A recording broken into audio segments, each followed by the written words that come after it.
In the DC universe, we think of Batman as the pinnacle. He's the unbreakable protector of Gotham, a perfect, terrifying symbol forged from tragedy. But what if the symbol was never meant to be the final form?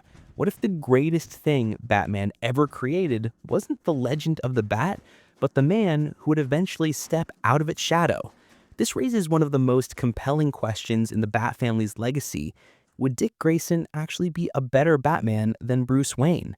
The answer requires us to look beyond who punches harder and instead compare what they stand for their core philosophies would shape two very different Gothams. It all begins with trauma. For Bruce Wayne, the murder of his parents is an unhealed wound, an abyss he's stared into for so long that it's become a part of him. His mission isn't just a choice, it's a compulsion.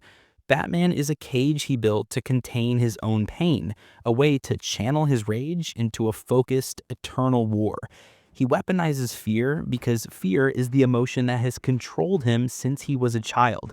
He embodies the shadow because he never truly left the darkness of that alley.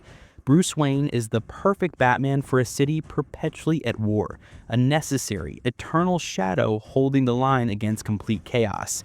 But Dick Grayson is different. He suffered the same kind of catastrophic loss, but his story didn't end in that singular moment of darkness. He found a mentor in Bruce, a family in the circus, and later the Titans, and through them, he processed his trauma. For Dick, being a hero isn't about dwelling in the darkness, it's about choosing the light despite it. He stepped out from under Batman's shadow to become Nightwing, a name inspired by a Kryptonian legend of rebirth. His very identity is a testament to moving forward.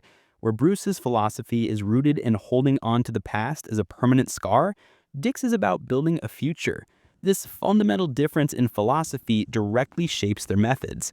Bruce operates as a solitary general. He builds fortresses, both physical, like the Batcave, and psychological, within his own guarded psyche. He gathers intelligence, creates contingency plans to neutralize his closest friends, and trusts almost no one completely. His relationships are often treated as assets to be managed in his war on crime. Dick, on the other hand, operates as a team captain. He builds bridges, not walls. He led the Teen Titans, a team built on trust and genuine friendship, not fear and rigid command. When he temporarily took over the cowl, he didn't try to be a carbon copy of Bruce.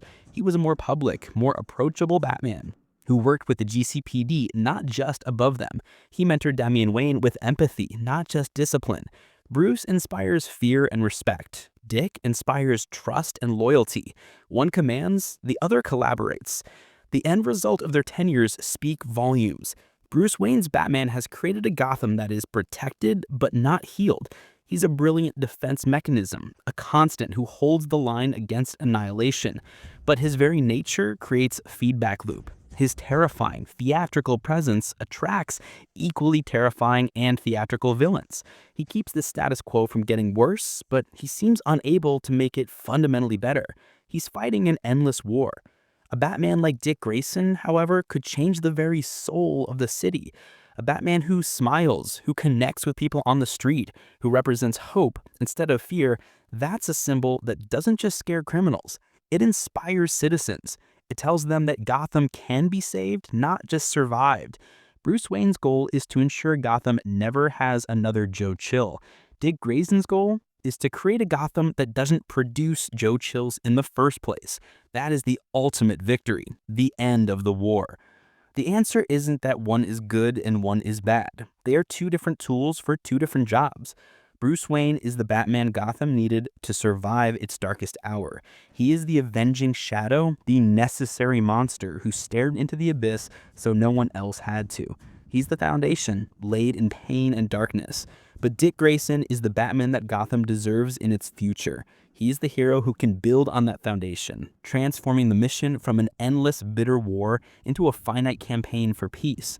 He proves that the ultimate legacy of Batman isn't the symbol itself, but the ability for those who wear it to grow beyond the pain that created it. Bruce taught Dick how to fight. Dick learned on his own how to win.